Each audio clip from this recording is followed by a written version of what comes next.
తలనొప్పిని తగ్గించి మన మూడ్‌ని మంచిగా చేసే ఒక చాయ్ కోసం చూస్తున్నారా?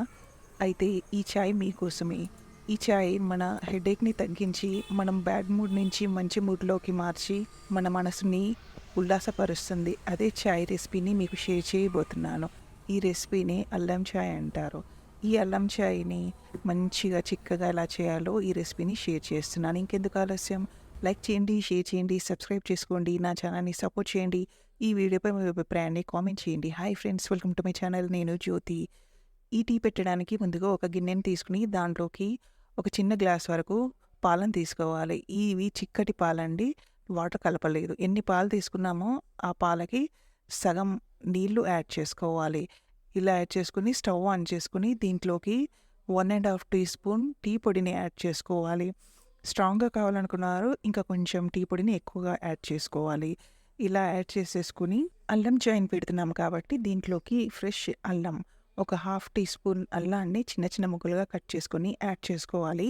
మరి ఎక్కువగా వేసుకుంటే ఘాట్ ఎక్కువ అవుతుంది కాబట్టి ఇంత సరిపోతుంది. చక్కెరని 1 టీ స్పూన్ యాడ్ చేసుకుంటున్నాను. ఎక్కువ కావాలనుకున్న వాళ్ళు ఎక్కువగా యాడ్ చేసుకోవచ్చు. ఇప్పుడు మంచి సువాసన కోసం 2 ఇలాచీలను కచ్చాపచ్చాగా దంచుకుని యాడ్ చేసుకొని సిమ్‌లో పెట్టేసి మంట మరిగించుకోవాలి.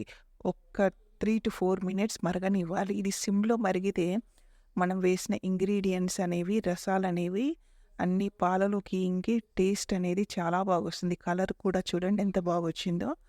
టేస్ట్ అయితే చాలా బావుంటుంది. ఈ చాయ్ అనేది మన మూడ్‌ని మంచి మూడ్‌లోకి తీసుకొస్తుంది. మనం స్ట్రెస్‌గా ఫీల్ అయినప్పుడు, మూడ్ బాగోలేక, మనసు బాగోలేనప్పుడు, వర్క్ స్ట్రెస్‌లో ఉన్నప్పుడు ఈ చాయ్ తాగి చూడండి. తేడా మీరే గమనిస్తారు. అంత బావుంటుంది ఈ చాయ్.